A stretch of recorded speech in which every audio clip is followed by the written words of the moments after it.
জাতীয় বিশ্ববিদ্যালয়ের অধীনস্থ বাংলা বিভাগের ছাত্রছাত্রীবৃন্দ, আশা করি সকলে ভালো আছেন, সুস্থ আছেন। আজকে আমরা আহসান হাবীবের রাত্রি শেষ কাব্যের গুরুত্বপূর্ণ কিছু প্রশ্নের আলোচনা করব। প্রশ্নগুলো হচ্ছে: রাত্রি শেষ কাব্যের বিষয় ভাবনা বা শিল্পগুণ আলোচনা করো, অথবা আহসান হাবীব সমকাল স্পর্শী জীবনমুখী কবি, অথবা এই কাব্যে আরেকটি প্রশ্ন আমরা লক্ষ্য করতে পারি: আহসান হাবীবের রাত্রি শেষ কাব্যে সমাজ চৈতন্য ও মানবতায় কবিতায় মূল উদ্দেশ্য বা মূল বিষয়। অর্থাৎ তিনটি প্রশ্নের উত্তর আজকে আলোচনা করব। এই কাব্য থেকে তিনটি প্রশ্ন ধরা হয়েছে, এই তিনটি প্রশ্নের উত্তর আজকে আলোচনা করব, অর্থাৎ তিনটি প্রশ্নের সমাধান আজকে আমরা দেব। গত ক্লাসে আমরা বন্দি শিবির থেকে এই কাব্যের কিছু কবিতা নিয়ে আলোচনা করেছিলাম। তারও ধারাবাহিকতায় আজকে আমরা আহসান হাবীবের রাত্রি শেষ কাব্য নিয়ে আলোচনা করব। তবে চলুন কথা না বাড়িয়ে এই ক্লাসটির মূল কথায় চলে যাই।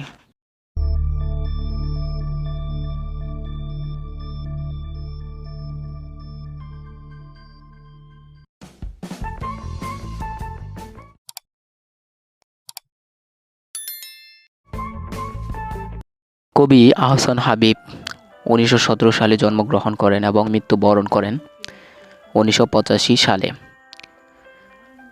কবি আহসান হাবীব সমাজ ও জীবনের ভাবধারার কবি।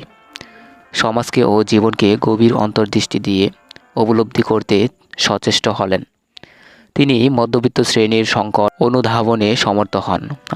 আহসান হাবীব তার রাত্রি শেষ কাব্যের সমাজচেতনা কাব্য সাধনার রূপান্তর করতে সচেষ্ট হলেন। সমকালের সময়ের স্বর্ণ এগল কবি আহসান হাবীব বাংলা কবিতার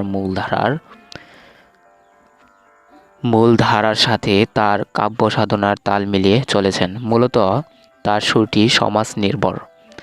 বাংলার সমাজে ক্লান্তি, বিদ্রোহ, আশা, আকাঙ্ক্ষা আর হতাশা বাংলার সমাজকে আলোড়িত করে তুলেছেন কবিতায়।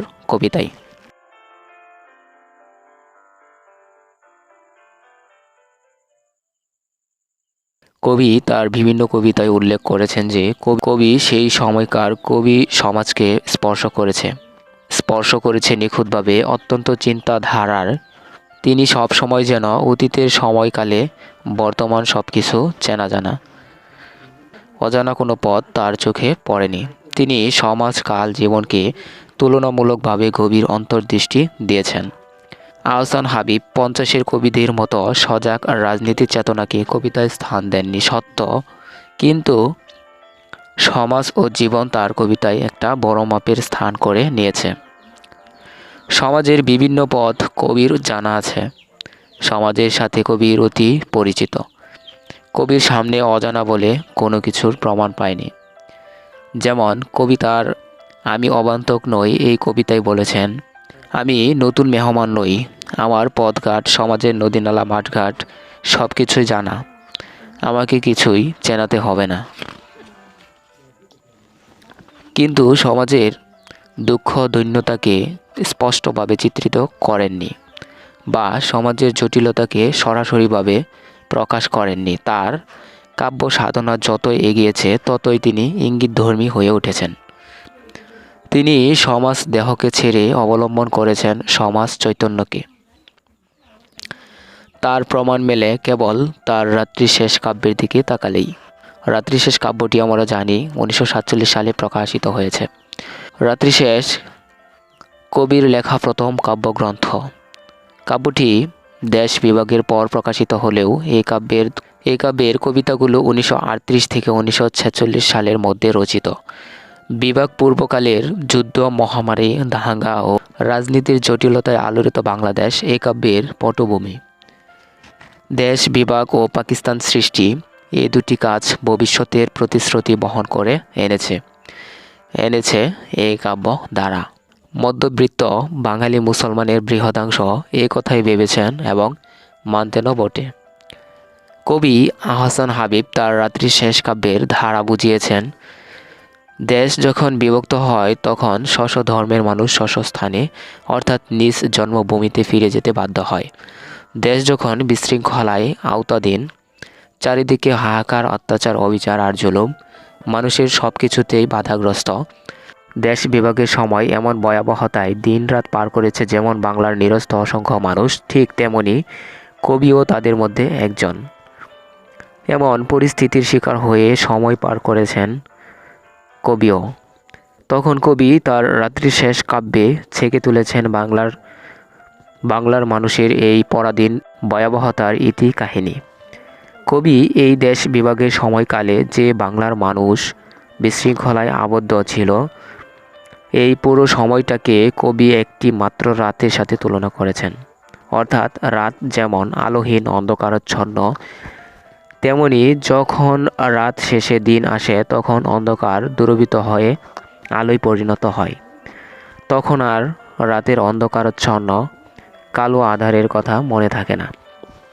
ঠিক তেমনি কবিও দেশ হাহাকারাচ্ছন্ন সময়টাকে একটি রাতের সাথে তুলনা করেছেন আর বলেছেন, সব কিছু ঠিক হয়ে আবার নতুন সূর্য উঠবে, অর্থাৎ রাত্রি শেষ হয়ে সকালে নতুন সূর্যের আলোর মুখ দেখবে। অর্থাৎ দেশ স্বাধীন হওয়ার পর যেন নতুন সূর্য উদিত হলো নতুনভাবে। একটা কথা বলে রাখি, এই যে আমরা জানলাম রাত্রি শেষ কাব্যের দ্বারা কবি কি বুঝিয়েছেন, আসলে এইটুকু জানলে আমরা বুঝতে পারবো। আর রাত্রি শেষ কাব্যের যে নামকরণের যৌক্তিকতা, নামকরণ কেন করেছেন রাত্রি শেষ, সেটি আমরা বুঝতে পারবো।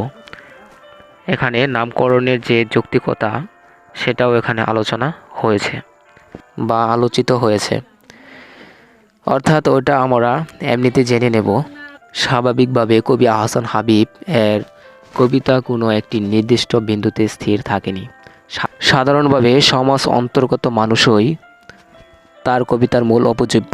মানুষের দুঃখ, বেদনা ও স্বপ্ন সম্ভাবনা তিনি অবলম্বন করেছেন তার কবিতায়। কিন্তু অনস্বীকার্য যে তিনি একই দৃষ্টিতে ও একই ভঙ্গিতে সর্বদা বিষয়ের পরিচর্যা করেননি। তিনি মূলত আশাবাদী ও ইঙ্গিতধর্মী কবি।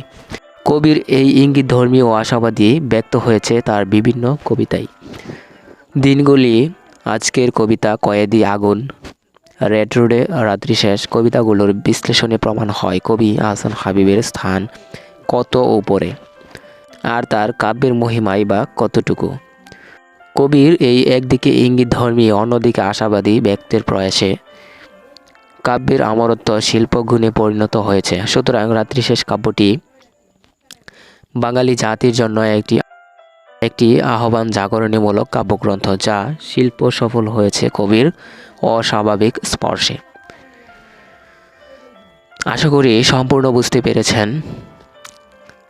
আমরা জানতে চেষ্টা করলাম এই কাব্য থেকে রাত্রি শেষ কাব্যের শিল্পগুণ বা শিল্পকুশলতা অথবা বিষয় ভাবনা, এছাড়াও আরও দুটি প্রশ্নের সমাধান আমরা বুঝতে চেষ্টা করলাম। সেগুলো হচ্ছে আহসান হাবীব সমকাল স্পর্শী বা জীবনমুখী কবি এবং সমাজ চৈতন্য ও মানবতা কবিতার মূল বিষয়। তিনটি প্রশ্নের উত্তর আমরা দেওয়ার চেষ্টা করলাম বা বোঝার চেষ্টা করলাম। আশা করি সম্পূর্ণ বুঝতে পেরেছেন। পরবর্তী ক্লাসে আমরা রাত্রি শেষ কাব্যের গুরুত্বপূর্ণ কিছু কবিতার মূল ভাব জানবো ইনশাআল্লাহ। সে পর্যন্ত ভালো থাকবেন, সুস্থ থাকবেন। পরবর্তী ক্লাসের আমন্ত্রণ জানিয়ে আজকের মতো এখানে বিদায় নিচ্ছি। আল্লাহ হাফেজ।